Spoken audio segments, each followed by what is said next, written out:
तर आज लहान मुलांच्या टिफिनसाठी मी पास्ता बनवलेला आहे। रोज रोज लहान मुलांना बी चपाती भाजी खाऊन खाऊन कंटाळा येतो, त्यासाठी आज मी पास्ता बनवलाय।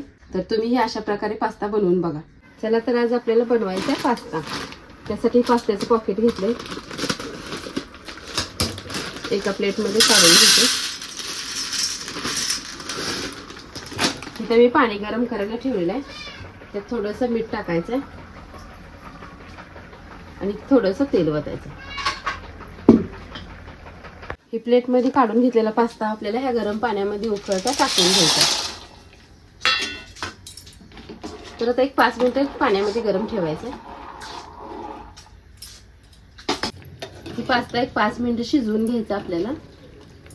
तोपर्यंत आपण इकडे फोडणी टाकायची तयार करूया। तर गॅसवर कढई ठेवली, फोडणीसाठी थोडंसं तेल ओतून घेतलेलं आहे। तरी छान असं शिजलेलं आहे, मी हे चाळणीमध्ये ओतून घेते।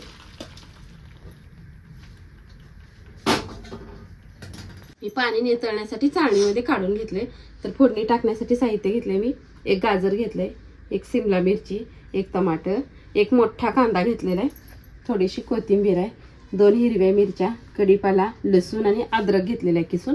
आपण आता ह्याला फोडणी देऊन घेऊया। फोडणीसाठी मी जिरे टाकून घेतले, मोहरी टाकले, छान असे तडतडल्यानंतर मग आपल्याला बाकी सगळं टाकायचं। तर आता अगोदर कांदा टाकून घेते।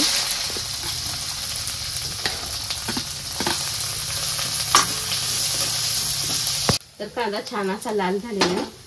मी ह्यात कढीपाला टाकून घेतलाय, लसूण पण टाकलेला आहे, थोडंसं अद्रक आहे आणि हिरवी मिरची।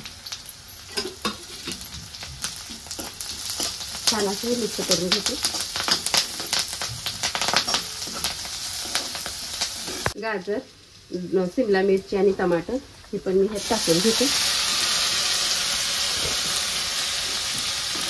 छान असं आपल्याला तेलात मिक्स करायचं।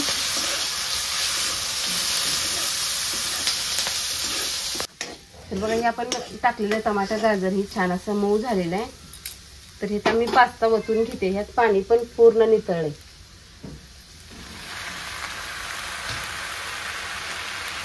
ह्याच्यात एक अर्धा चमचा हळद टाकून घेतली, थोडीशी कोथिंबीर आहे,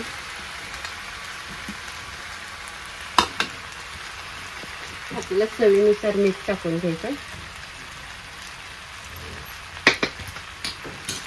मी पास्ता मसाल्याचे एक पॉकेट घेतलेलं आहे, ते पण ह्यात ओतून घेते।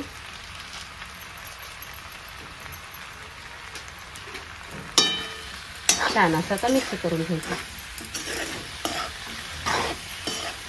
तर 2 मिनिटांसाठी छान असं मी पास्ता मिक्स करून घेतलेला आहे। तर अशा प्रकारे मी पास्ता आज बनवून घेतलाय। तुम्हीही बनवून बघा। माझा व्हिडिओ आवडला तर नक्कीच लाईक करा, सबस्क्राईब करा। फेसबुकवर बघत असाल तर फॉलो करा।